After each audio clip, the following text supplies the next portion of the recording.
सत श्री अकाल जी। पंजाबी खबरों के इस बुलेटिन दे विच तुहाडा स्वागत है। मैं हरप्रीत सिंह गिल। बुलेटिन की शुरुआत करते हैं हुण तक की वड्डी खबर दे नाल। केंद्रीय कैबिनेट मंत्री शिवराज सिंह चौहान श्रीनगर पहुंचे। इस मौके पर प्रधानमंत्री ग्राम सड़क योजना तहत 3550 करोड़ रुपए के सड़क प्रोजेक्टों का आगाज़ किया। इस दे नाल ही राष्ट्रीय पेंडू आजीविका मिशन के तहत 4568 करोड़ रुपए की रकम ਵੱਖ-ਵੱਖ सूबਿਆਂ ਤੇ केंद्र शासित प्रदेशों को भेजी गई। केंद्रीय कैबिनेट मंत्री शिवराज सिंह चौहान श्रीनगर पहुंचे, जिथे उन्होंने वड्डी जनसभा को संबोधन किया। श्रीनगर दे विच जम्मू ते कश्मीर के मुख मंत्री उमर अब्दुल्ला दे नाल उन्होंने प्रधानमंत्री ग्राम सड़क योजना के तहत 3550 करोड़ रुपए के सड़क प्रोजेक्टों का एक महत्वपूर्ण तोहफा दिता। कश्मीर घाटी समेत जम्मू खेत्र में पेंडू सड़कों का एक मजबूत नैटवर्क तैयार किया जाएगा, जो न सिर्फ संपर्क वधाएगा बल्कि विकास, रोजगार और जनतक भलाई लई नवे रस्ते भी खोलेगा। इस मौके शिवराज सिंह चौहान ने कहा कि प्रधानमंत्री नरेंद्र मोदी की अगवाई के विच जम्मू कश्मीर के उज्जवल भविख और खुशहाली का इरादा लगातार मजबूत होता जा रहा है। इस दे नाल ही राष्ट्रीय पेंडू आजीविका मिशन के तहत अज श्रीनगर तो 24 राज्यों ते केंद्र शासित प्रदेशों को 4568 करोड़ रुपए की रकम भेजी गई। उन्होंने कहा कि असीं यकीनी बनाने लई वचनबद्ध हाँ कि साडीआं भैणां सशक्त, खुशहाल और स्वै निर्भर बन ਅਤੇ विकास ਵਿੱਚ एक नवा अध्याय लिखण। उन्होंने कहा कि सरकार का असल उद्देश्य विकास और लोगों की सेवा करना है ਅਤੇ ਉਹਨਾਂ ਦੇ जीवन ਨੂੰ बदलना है। जेकर मंत्री बनने तो बाद भी असीं लोगों के चेहरिਆਂ ਤੇ खुशी नहीं लिया सकते ਅਤੇ ਉਹਨਾਂ ਦੀ ਜ਼ਿੰਦਗੀ ਨੂੰ आसान नहीं बना सकते तो मंत्री बनने का कोई मतलब नहीं है। उन्होंने कहा कि असीं सिर्फ कुर्सी संभालण ਜਾਂ ਉਸ ਤੇ बोझ बनने ਲਈ मंत्री नहीं बने। इस संकल्प नाल असीं जम्मू कश्मीर के विकास कार्यों पर ध्यान केंद्रित किया है। असीं सड़कों का जाल विछाउण का काम किया है, क्योंकि असीं जानते हैं कि सड़कों तो बिना पिंड अधूरे ने। इस मौके पर होर मुद्दों पर विचार रखे। सरकार होती है डेवलपमेंट के लिए, सरकार होती खिदमत के लिए, सरकार होती लोगों की जिंदगी बदलने के लिए। अगर हमारे मंत्री बनने से हम लोगों के चेहरे पर खुशी नहीं ला पाए, उनकी जिंदगी नहीं बदल पाए, उनके जीवन को आसान नहीं कर पाए, तो हम काहे के लिए मंत्री? कुर्सी पर बोझ बनने के लिए मंत्री नहीं। बदले आज भी अगर यहां है तो मन में यही संकल्प लेके कि सिर्फ हंगामा खड़ा करना मेरा मकसद नहीं, मेरी तो हसरत है कि ये सूरत बदलनी चाहिए। और इसी शिद्दत के साथ जम्मू और कश्मीर में सड़कों का जाल बिछे। हम जानते हैं गांव बिना सड़क के अधूरे, और जम्मू कश्मीर में तो और दिक्कत है। जैसा कि मुख्यमंत्री जी कह रहे थे, अलग अलग गांव, छोटे छोटे गांव, ऊंचाई पे घर, और वैसे में खेती। अगर हम फल, सब्जी, अनाज पैदा भी कर रहे हैं और सड़क नहीं है तो मार्केट तक ले कैसे जाना? वो हालात भी आपने देखे। जब कोई अगर बीमार हो जाए तो खटिया कंधे पे रख के पैदल अस्पताल तक लाने के अलावा कोई रास्ता नहीं बचता। अस्पताल लाते लाते इलाज मिल गया तो ठीक है, नहीं रास्ते में ही विदाई हो जाती है। सड़कें अस्पताल को करीब लाती है, सड़कें स्कूल को करीब लाती है, और इसलिए सड़कें बहुत जरूरी है। आज मैं गर्व के साथ कर रहा हूं उमर साहब, प्रधानमंत्री ग्राम सड़क योजना के 4th फेज का पहला फेज अगर किसी के लिए स्वीकृत किया, सबसे पहले तो वो जम्मू और कश्मीर के लिए स्वीकृत किया माननीय प्रधानमंत्री जी बना। कई राज्यों में पहला फेज भी नहीं हुआ स्वीकृत, और फेज 2 भी अगर सबसे पहले सैंक्शन हुआ है तो जम्मू कश्मीर के बहनों और भाइयों आपके लिए स्वीकृत हुआ है। आप सबसे पहले, ये अपने आप में एक चमत्कार है कि 1 साल के अंदर 8000 करोड़ रुपए की सड़कें सैंक्शन हुई है। 1 साल में 8000 करोड़ रुपए की। लेकिन फिर भी सुरेंद्र जी कह रहे थे थोड़ी कसर रह गई है। उमर साहब ने थोड़ा लिहाज किया, लेकिन मैं आपको विश्वास दिलाता हूं, जैसा आपने विश्वास दिलाया, आप ये सड़कें बनाइए, जैसे ये सड़कें बनती है दूसरी सड़कें भी स्वीकृत की जाएगी। आप बिल्कुल चिंता मत कीजिए। हम एक एक गांव को जोड़ना चाहते हैं। और इसलिए ग्रामीण विकास के लिए मेरी दीदियों, मैं भाई हूं तुम्हारा, इसलिए तो बच्चों का मामा हूं, और इसलिए मैं तुमसे भी कहने आया। अभी मुख्यमंत्री जी कह रहे थे आप में असीम क्षमताएं हैं। 2 लाख से ज्यादा दीदी जम्मू कश्मीर की लखपति बन चुकी है। प्रधानमंत्री जी का लक्ष्य 6 करोड़। आज मैं अपनी बहनों से ये कहने आया हूं कि सेल्फ हेल्प ग्रुप के लिए मदर सैंक्शन आज ही हमने दिए। मेरी बहनों, हिम्मत से आगे बढ़ो, गरीब नहीं रहना। मेरी बहनों की आंखों में आंसू क्यों रहे, उनके चेहरे पर भी मुस्कुराहट आनी चाहिए, उनकी आमदनी भी बढ़नी चाहिए, ताकि वो अपनी जिंदगी आसानी से और गर्व के साथ गुजार सके। और ये लखपति दीदी बनाने का अभियान पूरी ताकत से जम्मू और कश्मीर की इस घाटी में भी लगातार जारी रहेगा। हमारे प्रधानमंत्री जी के सपने को, लक्ष्य को हम पूरा करेंगे। मुख्यमंत्री जी और हमारे डार साहब बैठे मंत्री विभाग के, उनके नेतृत्व में बीच में जब मैं आया था, गांव गया था और दीदियों के साथ बैठ के मैंने खाना खाया था, क्योंकि मैं इनका सगा भाई हूं, सौतेला नहीं हूं। भाई हूं तो यहां से हूं, दिल से हूं। आपकी जिंदगी बदलना हमारा मकसद है। और अलग अलग तरह के कामों से मेरी बहनों हम आपको जोड़ना चाहते हैं। और अब केवल जो काम अब तक कर रहे हैं वो छोटे नहीं है, लेकिन उनके अलावा हमारी दीदियां इंटरप्राइजेज कैसे चलाएं, छोटे छोटे उद्योग कैसे चलाएं, उस दिशा में हम कदम आगे बढ़ाएंगे। और इसलिए आज 4000 करोड़ रुपए से ज्यादा अलग अलग राज्यों को दीदियों के सेल्फ हेल्प ग्रुप की मदद के लिए डालने का काम किया है। और इतने नहीं बहनों और भाई, ग्रामीण विकास विभाग का एक काम और है जो प्रधानमंत्री जी ने मुझे दिया है, वो है गरीब का घर बनाने का।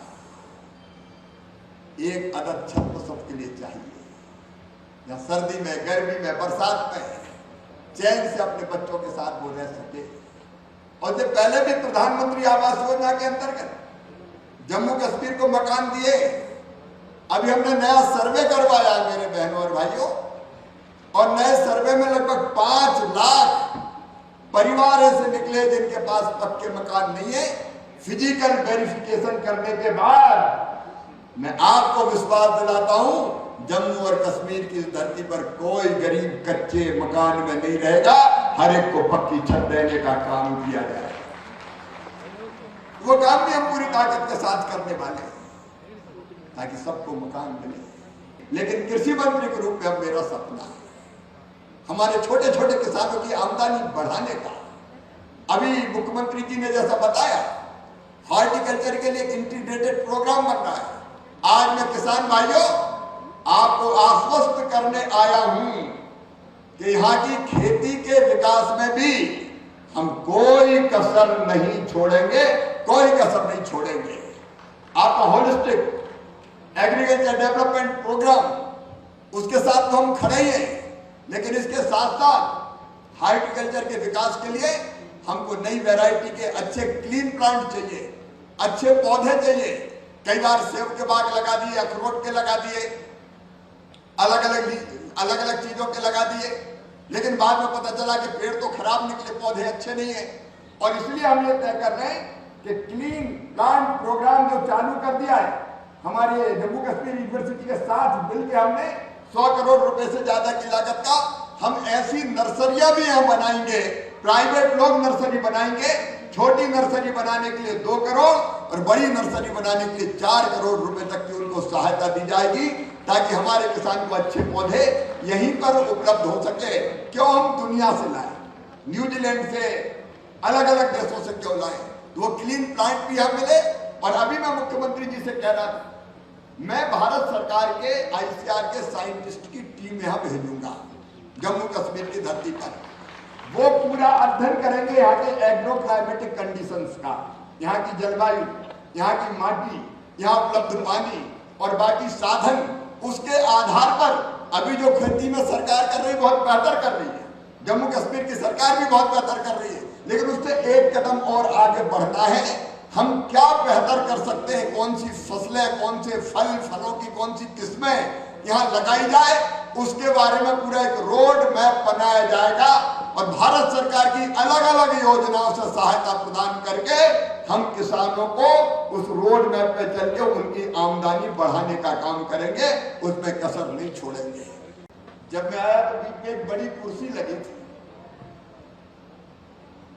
मैंने अगल में देखा, बगल में देखा, वो कुर्सी थोड़ी अलग थी।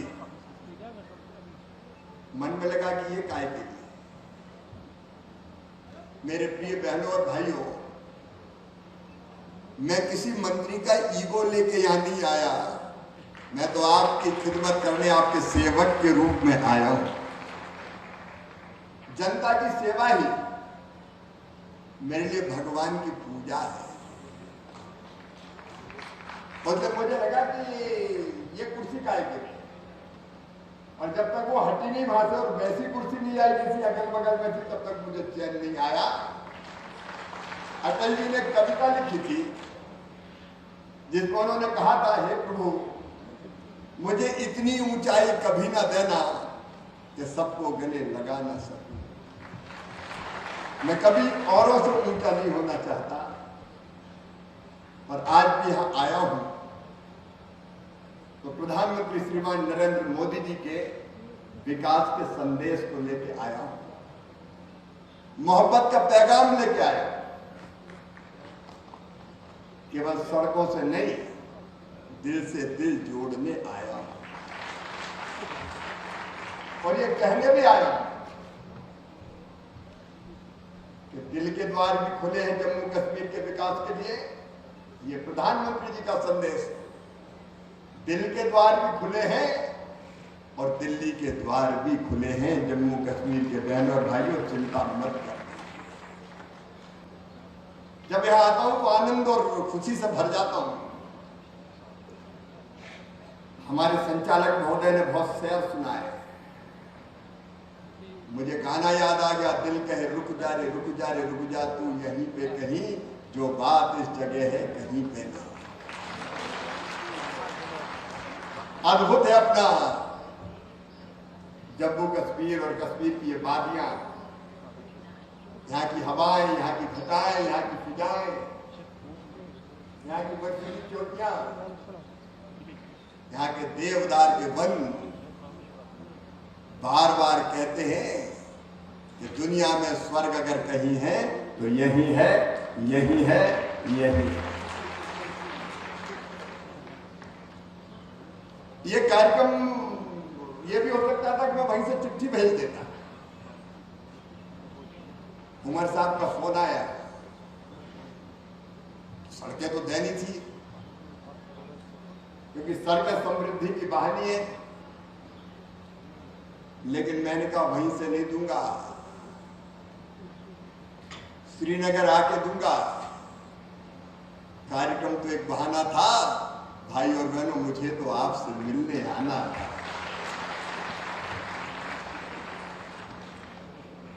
ਪੰਜਾਬ ਦੇ ਸਿਹਤ ਮੰਤਰੀ ਡਾਕਟਰ ਬਲਵੀਰ ਸਿੰਘ ਨੇ ਮਿਸ਼ਨ ਵਿਕਾਸ ਦੇ ਤਹਿਤ ਪਟਿਆਲਾ ਦੇ ਵਿੱਚ ਸੜਕ ਦਾ ਨੀਂਹ ਪੱਥਰ ਰੱਖਿਆ, ਜਿਸ ਨਾਲ ਲੋਕਾਂ ਨੂੰ ਆਵਾਜਾਈ ਦੀ ਸਹੂਲਤ ਮਿਲੇਗੀ। ਪੰਜਾਬ ਦੇ ਸਿਹਤ ਮੰਤਰੀ ਡਾਕਟਰ ਬਲਵੀਰ ਸਿੰਘ ਨੇ ਮਿਸ਼ਨ ਵਿਕਾਸ ਤਹਿਤ ਪਟਿਆਲਾ ਦੀ ਵੱਡੀ ਨਦੀ ਦੇ ਚੜ੍ਹਦੇ ਪਾਸੇ ਬਾਈਪਾਸ ਰੋਡ ਤੋਂ ਰਾਜਪੁਰਾ ਰੋਡ ਤੱਕ 20 ਫੁੱਟ ਚੌੜੀ ਸੜਕ ਦਾ ਨੀਂਹ ਪੱਥਰ ਰੱਖਿਆ। ਇਸ ਮੌਕੇ ਨੇ ਕਿਹਾ ਕਿ ਇਸ ਦੇ ਬਣਨ ਨਾਲ ਆਵਾਜਾਈ ਵਿੱਚ ਸਹੂਲਤ ਮਿਲੇਗੀ, ਸੜਕ ਹਾਦਸਿਆਂ ਦੇ ਵਿੱਚ ਕਮੀ ਆਵੇਗੀ। ਡਾਕਟਰ ਬਲਵੀਰ ਸਿੰਘ ਨੇ ਕਿਹਾ ਕਿ ਨਦੀ ਦੀ ਵੀ ਸਫਾਈ ਕੀਤੀ ਜਾਵੇਗੀ ਤਾਂ ਜੋ ਮੌਨਸੂਨ ਦੇ ਵਿੱਚ पानी की निकासी संबंधी कोई दिक्कत ना आवे। ये जिहड़ी सड़क है ये बाईपास रोड तो लैके राजपुरा रोड तक ये सारी जिहड़ी 20 फुट चौड़ी सड़क बनेगी। ये एक इनर रोड जिन्हों आपां कहने आ, जिहदे नाल कि जिहड़ा बंदा कोई पैदल जांदा, कोई साइकिल ते जांदा, कोई रिक्शा जांदा, ई रिक्शा जांदा, जिहड़ी छोटी ट्रैफिक है और जिहड़े महल्ले दे लोग है, बच्चे आ, उन्होंने स्कूल जाना जां होर जिहड़े बंदे आ कंमकार वाले साइकिलां ते जाण वाले आ। जिहड़ी दूजे पासे मेन रोड हैगी आ, जिहड़ी गुरबख्श कॉलोनी साइड ते, गुरु नानक नगर साइड ते आ, वो मैटल रोड है, डबल है वो भी, ਤੇ ਉਧਰ ਹੈਵੀ ਟ੍ਰੈਫਿਕ ਬਹੁਤ ਹੁੰਦੀ ਆ। ਸੋ ਇਹਦੇ ਨਾਲ ਜੇ ਟ੍ਰੈਫਿਕ ਦੀ ਸੈਗਰੀਗੇਸ਼ਨ ਹੋ ਜਾਏਗੀ ਤਾਂ ਇਹਦੇ ਨਾਲ ਮਤਲਬ ਉਹਦੇ ਚ ਕਨਵੀਨੀਅੰਸ ਵੀ ਹੋਏਗੀ ਟ੍ਰੈਫਿਕ ਨੂੰ, ਤੇ ਐਕਸੀਡੈਂਟ ਦੇ ਚਾਂਸਸ ਵੀ ਘੱਟ ਹੋਣਗੇ ਤੇ ਲੋਕਾਂ ਨੂੰ ਬਹੁਤ ਵੱਡੀ ਸੁਵਿਧਾ ਹੋਏਗੀ ਇਹ। ਤੇ ਇਹਦੇ ਨਾਲ ਨਾਲ ਜਿਹੜੀ ਸਭ ਤੋਂ ਵੱਡੀ ਗੱਲ ਆ, ਜਿਹੜੇ ਬੰਦੇ ਬੜੀ ਨਦੀ ਦੇ ਨਾਲ ਰਹਿੰਦੇ ਆ ਉਹਨਾਂ ਨੂੰ ਰਾਤ ਨੂੰ ਨੀਂਦ ਨਹੀਂ ਆਉਂਦੀ ਬਰਸਾਤ ਦੇ ਦਿਨਾਂ ਦੇ ਵਿੱਚ। ਇਹਦਾ ਸਾਰਾ ਟੈਂਡਰ ਹੋ ਗਿਆ। ਮਿਊਨਿਸਪਲ ਕਾਰਪੋਰੇਸ਼ਨ ਨੇ, ਮੇਅਰ ਸਾਹਿਬ ਖੜੇ ਆ ਮੇਰੇ ਨਾਲ, ਸੀਨੀਅਰ ਡਿਪਟੀ ਮੇਅਰ ਹੈ, ਕਮਿਸ਼ਨਰ ਸਾਹਿਬ ਹੈ, ਸਾਡੇ ਕਾਉਂਸਲਰ ਹੈ, ਗੋਲਡੀ ਜੀ, ਸਾਰੀ ਸਾਡੀ ਜਿਹੜੀ ਟੀਮ ਹੈ, ਮੋਹਿਤ ਜੀ, ਸਾਡੀ ਜਿਹੜੀ ਟੀਮ ਹੈ, ਇਹਨਾਂ ਨੇ ਮਿਹਨਤ ਕਰਕੇ ਇਹਦਾ ਸਾਰਾ ਕੁਝ ਹੋ ਗਿਆ। ਸਾਰੀ ਪ੍ਰੋਸੈਸ ਕੰਪਲੀਟ ਹੋ ਗਈ ਹੈ। ਡਰੇਨੇਜ ਵਾਲਿਆਂ ਨੇ ਇਹਦੀ ਐਂਡ ਟੂ ਐਂਡ, ਜਿੱਥੋਂ ਬੜੀ ਨਦੀ ਸ਼ੁਰੂ ਹੁੰਦੀ ਹੈ ਉੱਥੋਂ ਲੈ ਕੇ ਜਿੱਥੇ ਜਾ ਕੇ ਪਾਣੀ ਬਾਹਰ ਨਿਕਲਦਾ, ਇਹਦੀ ਕਪੈਸਿਟੀ ਵੀ ਵਧਾ ਰਹੇ ਆ। ਟੋਟਲ ਸਫਾਈ ਹੋਏਗੀ, ਸਾਰੀ ਬੂਟੀ ਕੱਢੀ ਜਾਏਗੀ, ਦੋਨੋਂ ਪਾਸੇ ਸਫਾਈ ਹੋ ਕੇ ਇਹਦੇ ਪਾਰਕ ਡਿਵੈਲਪ ਕੀਤੇ ਜਾਣਗੇ, ਟਰੀ ਪਲਾਂਟੇਸ਼ਨ ਕੀਤੀ ਜਾਏਗੀ ਤੇ ਇਹਦੀ ਸਿਰੇ ਤੋਂ ਸਿਰੇ ਸਫਾਈ ਮੇਨ ਹੈਗਾ ਵੀ ਇਹਦੇ 'ਚ ਪਾਣੀ ਗੋਲੀ ਦੀ ਤਰ੍ਹਾਂ ਨਿਕਲਣਾ ਚਾਹੀਦਾ, ਜਿੰਨਾ ਪਿੱਛੋਂ ਆਵੇ ਉਹਨਾਂ ਅੱਗੇ ਨਿਕਲ ਜਾਏ। ਤੇ ਇਹਨੂੰ ਅਸੀਂ ਪੂਰਾ ਬੰਦੋਬਸਤ ਕੀਤਾ ਵੀ ਇਹ ਘੱਗਰ ਤੱਕ ਪਹੁੰਚਾ ਕੇ ਉਹਨੂੰ ਫਿਰ ਸਾਹ ਲਵਾਂਗੇ ਤਾਂ ਕਿ ਪਟਿਆਲੇ ਦੇ ਵਿੱਚ ਲੋਕਾਂ ਨੂੰ ਚੈਨ ਦੀ ਨੀਂਦ ਸੌਂ ਸਕਣ ਔਰ ਉਹਨਾਂ ਨੂੰ ਹੜ੍ਹਾਂ ਦਾ ਕੋਈ ਡਰ ਨਾ ਹੋਵੇ। ਸ਼ੰਭੂ ਅੰਬਾਲਾ ਰੇਲਵੇ ਮਾਰਗ ਤੇ ਹੋਏ ਬੰਬ ਧਮਾਕੇ ਦੀ ਗੁੱਥੀ ਸੁਲਝਾਈ ਗਈ ਹੈ, ਜਿਸ ਤਹਿਤ ਪਟਿਆਲਾ ਪੁਲਿਸ ਵੱਲੋਂ ਸਰਹੱਦ ਪਾਰ ਤੋਂ ਚੱਲਣ ਵਾਲੇ ਅੱਤਵਾਦੀ ਮੋਡਿਊਲ ਦਾ ਪਰਦਾਫਾਸ਼ ਕੀਤਾ ਗਿਆ। ਇਸ ਤਹਿਤ ਭਾਰੀ ਮਾਤਰਾ ਵਿੱਚ ਜੰਗੀ ਅਸਲਾ ਤੇ ਐਮੂਨੀਸ਼ਨ ਬਰਾਮਦ ਕੀਤਾ ਗਿਆ। ਪੇਸ਼ ਹੈ ਇੱਕ ਰਿਪੋਰਟ। ਪਟਿਆਲਾ ਪੁਲਿਸ ਨੇ 12 ਘੰਟਿਆਂ ਦੇ ਅੰਦਰ ਹੀ ਸ਼ੰਭੂ ਅੰਬਾਲਾ ਰੇਲਵੇ ਮਾਰਗ ਤੇ ਹੋਏ ਬੰਬ ਧਮਾਕੇ ਦੀ ਗੁੱਥੀ ਸੁਲਝਾ ਲਈ ਹੈ। ਇਸ ਦੇ ਨਾਲ ਹੀ ਸਰਹੱਦ ਪਾਰੋਂ ਪਾਕਿਸਤਾਨ ਦੀ ਖੁਫੀਆ ਏਜੰਸੀ ISI ਦੀ ਸ਼ਹਿ ਤੇ ਚੱਲਣ ਵਾਲੇ ਅੱਤਵਾਦੀ ਮੋਡਿਊਲ ਦਾ ਪਰਦਾਫਾਸ਼ ਕਰਕੇ ਭਾਰੀ ਮਾਤਰਾ ਵਿੱਚ ਜੰਗੀ ਅਸਲਾ ਐਮੂਨੀਸ਼ਨ ਬਰਾਮਦ ਕੀਤਾ ਹੈ। ਅੱਤਵਾਦੀ ਮੋਡਿਊਲ ਦੇ 4 ਪੇਸ਼ੇਵਰ ਦੋਸ਼ੀਆਂ ਨੂੰ ਵੀ ਗ੍ਰਿਫਤਾਰ ਕਰਨ ਦੇ ਵਿੱਚ ਵੱਡੀ ਸਫਲਤਾ ਹਾਸਲ ਕੀਤੀ ਗਈ ਹੈ। ਖੁਲਾਸਾ ਪਟਿਆਲਾ ਰੇਂਜ ਦੇ DIG ਕੁਲਦੀਪ ਸਿੰਘ ਚਹਿਲ ਅਤੇ ਜ਼ਿਲ੍ਹਾ ਪੁਲਿਸ ਮੁਖੀ ਵਰੁਣ ਸ਼ਰਮਾ ਨੇ ਪਟਿਆਲਾ ਦੇ ਵਿੱਚ ਪੱਤਰਕਾਰਾਂ ਦੇ ਨਾਲ ਗੱਲਬਾਤ ਕਰਦਿਆਂ ਕੀਤਾ। ਪਟਿਆਲਾ ਪੁਲਿਸ ਲਾਈਨ ਵਿਖੇ ਪ੍ਰੈਸ ਕਾਨਫਰੰਸ ਦੌਰਾਨ DIG ਕੁਲਦੀਪ ਸਿੰਘ ਚਹਿਲ ਨੇ ਦੱਸਿਆ ਕਿ ਸ਼ੰਭੂ ਅੰਬਾਲਾ ਰੇਲਵੇ ਮਾਰਗ ਤੇ ਹੋਏ ਬੰਬ ਧਮਾਕੇ ਦੀ ਗੁੱਥੀ ਸੁਲਝਾਉਣ ਲਈ ਪਟਿਆਲਾ ਦੇ SP ਸਥਾਨਕ ਵੈਭਵ ਚੌਧਰੀ ਦੀ ਨਿਗਰਾਨੀ ਦੇ ਵਿੱਚ ਪੁਲਿਸ ਟੀਮਾਂ ਦਾ ਗਠਨ ਕੀਤਾ ਗਿਆ। ਪੁਲਿਸ ਟੀਮਾਂ ਨੇ ਬਹੁਤ ਹੀ ਪੇਸ਼ੇਵਰ ਪਹੁੰਚ ਅਪਣਾਉਂਦੇ ਹੋਏ ਇਸ ਮਾਮਲੇ ਵਿੱਚ ਦੋਸ਼ੀਆਂ ਪ੍ਰਦੀਪ ਸਿੰਘ, ਕੁਲਵਿੰਦਰ ਸਿੰਘ ਬੱਗਾ, ਸਤਨਾਮ ਸਿੰਘ ਸੱਤਾ ਅਤੇ ਗੁਰਪ੍ਰੀਤ ਸਿੰਘ ਉਰਫ ਗੋਪੀ ਨੂੰ ਗ੍ਰਿਫਤਾਰ ਕੀਤਾ। DIG ਨੇ ਦੱਸਿਆ ਕਿ ਇਹਨਾਂ ਮੁਲਜ਼ਮਾਂ ਕੋਲੋਂ ਭਾਰੀ ਮਾਤਰਾ ਵਿੱਚ ਜੰਗੀ ਅਸਲਾ ਐਮੂਨੀਸ਼ਨ ਬਰਾਮਦ ਕੀਤਾ ਗਿਆ, ਜੋ ਇਹਨਾਂ ਨੇ ਸਰਹੱਦ ਪਾਰ ਬੈਠੇ ਆਪਣੇ ਅੱਤਵਾਦੀ ਹੈਂਡਲਰਾਂ ਦੀ ਮਦਦ ਨਾਲ ਹਾਸਲ ਕੀਤਾ, ਜਿਸ ਵਿੱਚ ਇੱਕ ਬੰਬ, 2 ਪਿਸਟਲ ਸਮੇਤ ਜਿੰਦਾ ਰਾਉਂਦ, IED ਦੀ ਵਰਤੋਂ ਵਿੱਚ ਆਉਣ ਵਾਲਾ ਸਮਾਨ ਤੇ ਮਲੇਸ਼ੀਆ ਵਿੱਚ ਬੈਠੇ ਹੈਂਡਲਰਾਂ ਦੇ ਨਾਲ ਗੱਲਬਾਤ ਕਰਨ ਲਈ ਵਰਤਿਆ ਜਾਣ ਵਾਲਾ ਲੈਪਟਾਪ ਅਤੇ ਹੋਰ ਤਕਨੀਕੀ ਸਮੱਗਰੀ ਬਰਾਮਦ ਕੀਤੀ ਹੈ। ਇਹ ਜਿਹੜਾ ਕੱਲ ਰਾਤੀ ਰੇਲਵੇ ਟਰੈਕ ਤੇ ਬਲਾਸਟ ਹੋਇਆ ਸੀਗਾ, ਉਹਦੇ 'ਚ ਸਾਨੂੰ ਰੇਲਵੇ ਡਿਪਾਰਟਮੈਂਟ ਦੀ ਤਰਫ ਤੋਂ ਸੂਚਨਾ ਮਿਲੀ ਸੀਗੀ। ਉਸ ਤੋਂ ਬਾਅਦ ਮੈਂ ਤੇ SSP ਸਾਹਿਬ ਦੇ ਪੂਰੀ ਟੀਮ ਮੌਕਾ ਮੁਆਇਨਾ ਕੀਤਾ ਐਂਡ ਮੌਕੇ ਤੇ ਇਨਵੈਸਟੀਗੇਸ਼ਨ ਦੇ ਦੌਰਾਨ ਉੱਥੇ ਸਾਨੂੰ ਇੱਕ ਬੋਡੀ ਮਿਲੀ ਔਰ ਪੋਜ਼ਿਟਿਵਲੀ ਉਹਦੀ ਆਇਡੈਂਟੀਫਿਕੇਸ਼ਨ ਅਸੀਂ ਕੀਤੀ ਤੇ ਫਰਦਰ ਅਸੀਂ ਇਨਵੈਸਟੀਗੇਸ਼ਨ ਕਰਦੇ ਹੋਏ ਜਿਹੜਾ ਇੱਕ ਮੋਡਿਊਲ ਬਸਟ ਕੀਤਾ ਹੈਗਾ, ਜਿਹੜਾ ਇਹ ISI ਬੇਸਡ ਹੈਗਾ ਐਂਡ ਇਹ ਮਲੇਸ਼ੀਆ ਤੋਂ ਇਹ ਰਨ ਹੁੰਦਾ। ਉਸ ਤੋਂ ਬਾਅਦ ਜਿਹੜਾ ਪ੍ਰੋ ਖਾਲਿਸਤਾਨੀ ਜਿਹੜੇ ਐਲੀਮੈਂਟਸ ਹੈ ਉਹ ਇਹਨੂੰ ਰਨ ਕਰਦੇ ਨੇ ਤੇ ਉਸ ਤੋਂ ਬਾਅਦ ਅਸੀਂ ਜਿਹੜੇ 4 ਅਕਿਊਜ਼ ਅਰੈਸਟ ਕੀਤੇ, ਜਿਨ੍ਹਾਂ ਦੇ ਨਾਮ ਪ੍ਰਦੀਪ ਸਿੰਘ ਖਾਲਸਾ, ਕੁਲਵਿੰਦਰ ਸਿੰਘ, ਸਤਨਾਮ ਸਿੰਘ ਤੇ ਗੁਰਪ੍ਰੀਤ ਸਿੰਘ। ਇਹ 4 ਨੂੰ ਅਸੀਂ ਅਰੈਸਟ ਕੀਤਾ। ਉਹਨਾਂ ਤੋਂ ਅਸੀਂ ਇੱਕ hand grenade, 230 bore pistol, IED detonator ਤੇ ਉਹ ਟੈਕਨੀਕਲ ਜਿਹੜਾ ਸਮਾਨ ਹੈ ਉਹ ਉਹਨਾਂ ਤੋਂ ਫੜਿਆ ਐਂਡ ਫਰਦਰ ਇਨਵੈਸਟੀਗੇਸ਼ਨ ਹਜੇ ਇਹਨਾਂ ਨੂੰ ਅਰੈਸਟ ਕੀਤਾ ਹੈਗਾ। ਇਹਨਾਂ ਨੂੰ ਅੱਜ ਅਸੀਂ ਕੋਰਟ 'ਚ ਪੇਸ਼ ਕਰਾਂਗੇ। ਉਸ ਤੋਂ ਬਾਅਦ ਪੁਲਿਸ ਰਿਮਾਂਡ ਦੇ ਦੌਰਾਨ ਉਸ ਤੋਂ ਬਾਅਦ ਜੋ ਵੀ ਫਰਦਰ ਚੀਜ਼ਾਂ ਸਾਹਮਣੇ ਆਊਗੀ ਉਹ ਤੁਹਾਡੇ ਨਾਲ ਅਸੀਂ ਸ਼ੇਅਰ ਕਰਾਂਗੇ।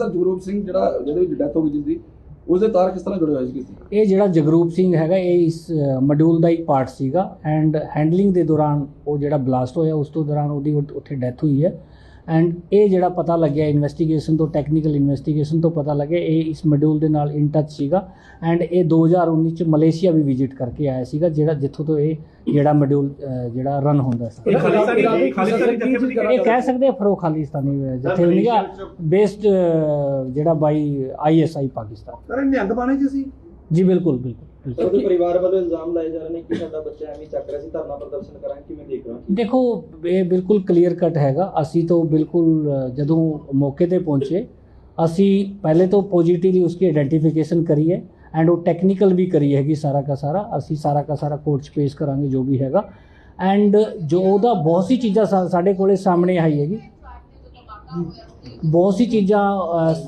ਸਾਹਮਣੇ ਆਈ ਹੈਗੀ। ਜੋ ਵੀ ਚੀਜ਼ ਹੋਗੀ ਉਹ ਪੂਰਾ ਉਸਦੇ ਤੌਰ ਤੇ ਅਸੀਂ ਕੋਰਟ 'ਚ ਪੇਸ਼ ਕਰਾਂਗੇ, ਫਾਈਲ 'ਚ ਪੇਸ਼ ਕਰਾਂਗੇ। ਸਰ ਇਹ ਜਗਰੂਪ ਸਿੰਘ ਨਾਲ ਇਹਨਾਂ ਦੇ ਕੀ ਤਾਲਮੇਲ ਸੀਗੇ ਸਰ? ਇਹ ਜਿਹੜੇ 4 ਜਿਹੜਾ ਸਤਨਾਮ ਸਿੰਘ ਹੈ ਇਹ ਜਗਰੂਪ ਸਿੰਘ ਦਾ ਭਰਾ ਹੈਗਾ ਐਂਡ ਉਸ ਤੋਂ ਇਲਾਵਾ ਇਹ ਮੋਡਿਊਲ ਦਾ ਜਿਹੜਾ ਪ੍ਰਦੀਪ ਸਿੰਘ ਖਾਲਸਾ ਹੈਗਾ ਇਹ ਮੋਡਿਊਲ ਦਾ ਸਰਗਨਾ ਹੈਗਾ ਔਰ ਇਹਨਾਂ ਦਾ ਇਹੀ ਕੰਮ ਸੀਗਾ ਕਿ ਪੰਜਾਬ 'ਚ ਵੱਖ-ਵੱਖ ਥਾਵਾਂ 'ਤੇ ਜਿਹੜਾ ਅਸ਼ਾਂਤੀ ਫੈਲਾਉਣ ਦਾ ਜਾਂ ਕੋਈ ਇਹੋ ਜਿਹੀ ਕਾਰਵਾਈ ਕਰਨ ਦਾ ਜਿੱਦਾਂ ਦੇ ਦਹਿਸ਼ਤ ਦਾ ਮਾਹੌਲ create ਹੋਇਆ। ਅੰਮ੍ਰਿਤਪਾਲ ਵਾਲਾ ਐਂਗਲ ਵੀ ਆ ਰਿਹਾ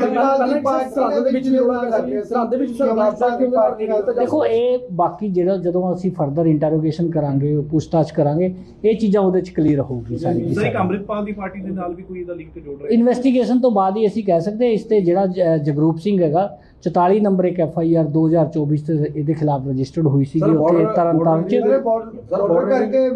ਨਹੀਂ ਇਹ ਦੇਖੋ ਇਹ ਵਾਕੀ ਟਾਕੀ ਸੈਟ ਜਿਹੜਾ ਮਿਲਿਆ ਹੈਗਾ ਇਹ ਹੋ ਸਕਦਾ ਹੈ ਕਿ ਜਿਹੜਾ ਨੈਸ਼ਨਲ ਜਿਹੜਾ ਬਾਰਡਰ ਦੇ ਕਰੀਬ ਇਹਨਾਂ ਦਾ ਉੱਥੇ ਹੈਗਾ ਤੇ ਹੋ ਸਕਦਾ ਹੈ ਕਮਿਊਨੀਕੇਸ਼ਨ ਦਾ ਇੱਕ ਮੌੜ ਮੰਡੀ ਤੇ ਕੋਟਲੀ ਵਾਲੇ ਫਾਟਕ ਵਿੱਚ ਕਾਟਨ ਫੈਕਟਰੀ ਦੇ ਵਿੱਚ ਅਚਾਨਕ ਅੱਗ ਲੱਗਣ ਦੀ ਖਬਰ ਸਾਹਮਣੇ ਆਈ ਹੈ, ਜਿਸ ਨਾਲ ਲੱਖਾਂ ਰੁਪਏ ਦਾ ਨੁਕਸਾਨ ਹੋ ਗਿਆ ਤੇ ਅੱਗ ਤੇ ਬੜੀ ਮੁਸ਼ੱਕਤ ਦੇ ਨਾਲ ਕਾਬੂ ਪਾਇਆ ਗਿਆ।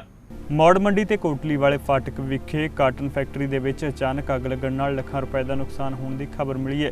ਭਾਵੇਂ ਕਿ ਇਸ ਅੱਗ ਨਾਲ ਜਾਨੀ ਨੁਕਸਾਨ ਤੋਂ ਬਚਾ ਰਿਹਾ, ਪਰ ਅੱਗ ਤੇ ਬੜੀ ਮੁਸ਼ਕਲ ਨਾਲ ਕਾਬੂ ਪਾਇਆ ਗਿਆ। ਮੌੜ ਮੰਡੀ ਦੇ ਕੋਟਲੀ ਰੋਡ ਤੇ ਸਥਿਤ ਪ੍ਰਤਾਪ ਕਾਟਨ ਫੈਕਟਰੀ ਨੂੰ ਅਚਾਨਕ ਅੱਗ ਲੱਗੀ ਹੈ। ਅੱਗ ਇੰਨੀ ਤੇਜ਼ ਸੀ ਕਿ ਮਿੱਲ ਦੇ ਪਿਛਲੇ ਪਾਸੇ ਹਨੇਰੀ ਵਾਂਗ ਫੈਲ ਗਈ। ਪ੍ਰਤਾਪ ਸਪਿਨ ਟੈਕਸ ਦੇ ਮੈਨੇਜਰ ਵਿਜੇ ਕੁਮਾਰ ਨੇ ਦੱਸਿਆ ਕਿ ਉਹਨਾਂ ਨੂੰ ਲੇਬਰ ਨੇ ਦੱਸਿਆ ਕਿ ਮਿੱਲ ਦੇ ਵਿੱਚ ਅੱਗ ਲੱਗੀ ਹੈ। ਉਹਨਾਂ ਨੇ ਤੁਰੰਤ ਹੀ ਫਾਇਰ ਬ੍ਰਿਗੇਡ ਨੂੰ ਸੂਚਿਤ ਕੀਤਾ, ਜਿਸ ਤੋਂ ਬਾਅਦ ਫਾਇਰ ਬ੍ਰਿਗੇਡ ਨੇ ਬੜੀ ਮੁਸ਼ੱਕਤ ਨਾਲ ਅੱਗ ਤੇ ਕਾਬੂ ਪਾਇਆ। ਮੌੜ ਮੰਡੀ ਪੁਲਿਸ ਨੇ ਮਾਮਲੇ ਦੀ ਜਾਂਚ ਸ਼ੁਰੂ ਕੀਤੀ ਹੈ। ਇਹ ਅੱਜ ਪ੍ਰਤਾਪ ਫੈਕਟਰੀ ਹੈਗੀ ਹੈ ਜੀ, ਕੋਟਲੀ ਫਾਟਕ ਮੌੜ ਮੰਡੀ। ਉੱਥੇ ਸਾਨੂੰ 3:30 ਵਜੇ ਦੇ ਕਰੀਬ ਇਤਲਾਹ ਮਿਲੀ ਸੀ ਵੀ ਇੱਥੇ ਕੋਈ ਜਿਹੜੀ ਹੈਗੀ ਫਾਇਰ ਵਗੈਰਾ ਲੱਗਿਆ, ਤੇ ਉੱਥੇ ਅਸੀਂ ਮੌਕੇ 'ਤੇ ਪਹੁੰਚ ਕੇ ਹਾਲਾਤ ਦੇਖ ਲਏ ਸੀ। ਇੱਕ ਤਾਂ ਓਨਰਾਂ ਨੂੰ ਪੁੱਛਿਆ ਸੀ ਵੀ ਕੋਈ ਬੰਦਾ ਕੋਈ ਟਰੈਪ ਨਾ ਹੋਵੇ ਅੰਦਰ, ਠੀਕ ਹੈ। ਉਹ ਸਾਰਾ ਕੁਝ ਸਿਕਿਉਰ ਕਰਕੇ ਤੇ ਇਹਨੇ ਸਾਡੇ ਪਹੁੰਚਦੇ ਨੂੰ ਉੱਥੇ ਫਾਇਰ ਬ੍ਰਿਗੇਡ ਦੀਆਂ ਗੱਡੀਆਂ 1-2 ਪਹੁੰਚ ਗਈਆਂ ਸੀ, ਕੁਛ ਆ ਰਹੀਆਂ ਸੀਗੀਆਂ। ਤੇ ਜਿਹੜੇ ਫਾਇਰਮੈਨ ਹੈਗੇ ਮੇਨ ਇੰਚਾਰਜ, ਉਹਨਾਂ ਨਾਲ ਵੀ ਮੇਰੀ ਗੱਲ ਹੋ ਗਈ ਸੀ। ਉਹਨਾਂ ਨੂੰ ਵੀ ਅਸੀਂ ਬੇਨਤੀ ਕੀਤੀ ਸੀ ਵੀ ਇੱਥੇ ਵੱਧ ਤੋਂ ਵੱਧ ਗੱਡੀਆਂ ਭੇਜ ਕੇ ਜਿਹੜਾ ਫਾਇਰ ਤੇ ਕੰਟਰੋਲ ਕੀਤਾ ਜਾਊਗਾ। ਕੋਈ ਜਾਨੀ ਨੁਕਸਾਨ ਬਾਰੇ? ਨਹੀਂ, ਜਾਨੀ ਨੁਕਸਾਨ ਬਾਰੇ ਹਜੇ ਤੱਕ ਸਾਡੇ ਕੋਲ ਕੋਈ ਹੈ ਨਹੀਂ ਗੀ, ਨਾ ਹੀ ਕੋਈ ਕੈਜੂਅਲਟੀ ਦਾ ਹੈਗਾ, ਨਾ ਹੀ ਕੋਈ ਕਿਸੇ ਦੇ ਸੱਟ ਫੇਟ ਦਾ। ਜੇ ਫਿਰ ਵੀ ਕੋਈ ਇਸ ਤਰ੍ਹਾਂ ਦੀ ਗੱਲ ਧਿਆਨ 'ਚ ਆਊਗੀ ਤਾਂ ਉਹਦੀ ਕਾਰਵਾਈ ਕੀਤੀ ਜਾਊਗੀ। ਪੰਜਾਬੀ ਖਬਰਾਂ ਦੇ ਇਸ ਬੁਲੇਟਿਨ ਦੇ ਵਿੱਚ ਫਿਲਹਾਲ ਨਹੀਂ, ਬਣਾ ਰਹੋ ਚੜ੍ਹਦੀ ਕਲਾ ਟਾਈਮ ਟੀਵੀ ਦੇ ਨਾਲ। ਧੰਨਵਾਦ।